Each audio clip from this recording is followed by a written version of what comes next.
Yeah, is she going to replace it? That's the question. Is she going to replace it? I don't know. Okay. Oh, speaking of Alexa Bliss, she's getting her own. She's getting her own. I think her own podcast. Yeah. Yeah, podcast. Yeah. Okay.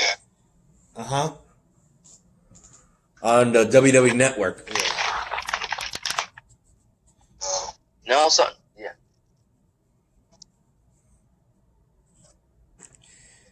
Go ahead and look up 205 Live. So, with that said, we also got to mention what happened on Talking Smack. One is the fact that Xavier Woods is back and he's mad at what happened with Big E.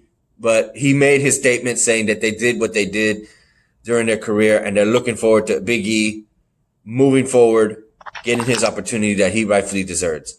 And the tag team that would come in is the tag team champions, Cesaro and Shinsuke Nakamura. And he wants to go ahead and point out the accomplishments of Cesaro, but asks the question, why hasn't he gotten a world title picture? He's been run rough shot after run shot, tag team after tag team. And in middleweight. Yeah. And he won the Andre the Giant Band Memorial. Memorial. Cesaro? Yeah, Cesaro. He was the first, remember? Yeah. But I'm glad you mentioned him because they what they do is that they don't think he's ready. Yeah, despite the fact he's proven. No, but this man interest is so many years. You're out of frame. Okay. They say this for years. You have to get, it depends on the fans, like, if the fans like you, a lot of fans have to like you for them to use you. Oh, shoot, he had the fans behind him several times. Not everybody. Oh, there it is. So that's how, because they mentioned, look at The Rock, Stone Cold, John Cena, Triple H, Shawn Michaels. A lot of fans liked them. That's how they got the world title opportunity. They changed opportunities. Mm-hmm. Cesaro is not ready yet. The next person after that was Alexa Bliss, in which case they were talking to her and saying that what happened to her with The Fiend, Xavier Woods was mentioning his own troubles and saying that they had each other's backs with his friends. And right now, what she needs more than anything is her friends in Nikki Cross. Because right now, she's like, hello? She's just curling her hair. That one piece of straight hair that she pays homage to The Fiend for some reason. After what happened to her, like, okay, girl. She's getting twisted. Something's going on. It's just like The Undertaker. It's just like The Undertaker. Fiend's like The Undertaker. Undertaker has done the same thing with the Ministry of Darkness. Yeah, man. I'll tell you this much. She's going somewhere. I don't know where. Because Undertaker did something like that too, but he had used his special powers to make his minions do his bidding. Yeah. Well, what the difference with The Fiend is, whenever you fight him, you lose a piece of yourself. We've seen that time and time again. That's what Undertaker did the same thing with his boys. No, he put something in them. The Fiend takes something out, and their sanity is put into question. Not about the Attitude Era. He did that. Yeah. The Attitude Era. That's what he did the same thing. He had used one of his boys to fight against him to see if he's worthy to join.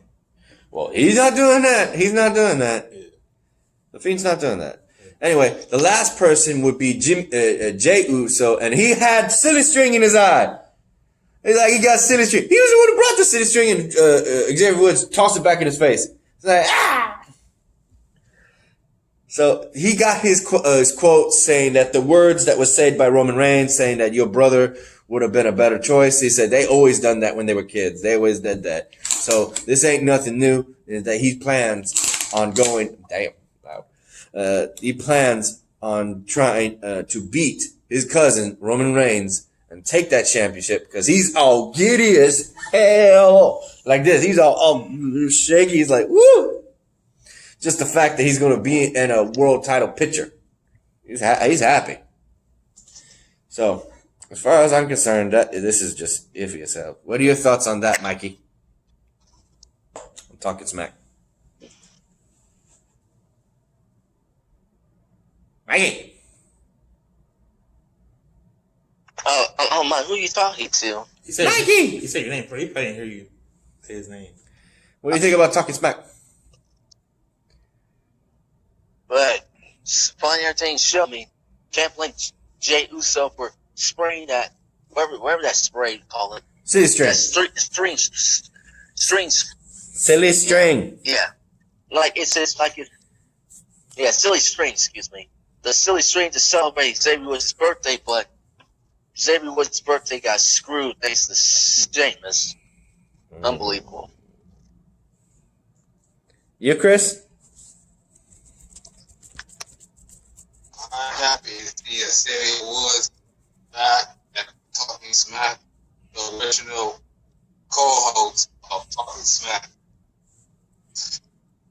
Yeah, happy to see you back. All right. Next is 205 Live. Let's do a quick run on this since we're on up to the 40-minute mark. So Arya Daivari ends up being to Hootie Miles. After that, we have Mansoor fighting Kobe Corino. Yeah, he beats him. And finally, you can say this one. Only Lurkin and Danny Burch versus Everrise. In a no contest when Lindsay Dorado Fantasma attacked it. Yeah, it's pronounced Legado de Fantasma. Legado del. I know, Espanol, my brother. Even I have a hard time understanding it. I need to learn Spanish. That's my heritage. Got it. And fun fact, Everrise was mouthing off to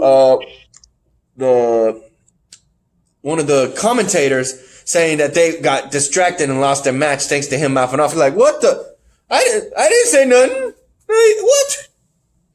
And both the special guest, Arya Daivari, who won his match earlier in the beginning of the show, ends up being on the commentary for that match. And ultimately, when Leo del Fantasma showed up, all three of them jumped and attacked Oni Lorcan, Danny Burch, and both members of Everrise, duct taping both their mouths of Everrise because for the longest time we've been hearing them say that they run 205 Live, in which we did not see that. We saw like one win and then several losses. One win, another loss. So they come in taping their mouths saying, we run this show. And they do. We have Santos Escobar, Raul Mendoza, and Jacqueline Wild. They run 205, the cruiserweight right now. The only time they didn't is when they lost against Fandango and Isaiah Swerve, and that's still going on. So as far as anyone else is concerned, the ending of 205 Live was in disarray because of the fact of the hostile takeover. And there's no general manager, no Drake Maverick. So who's going to put these guys in their place? I have no idea. They need a new general manager. Well, right now it's the McMahon family are taking care of it. Plus, they get their information from the people who work under Mr. McMahon, who's gonna wrestle. Your thoughts, Mikey? So far, crazy episode. You, Chris?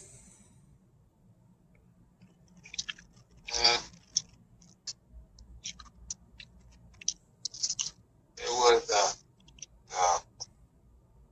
messed up show. That was a messed up show.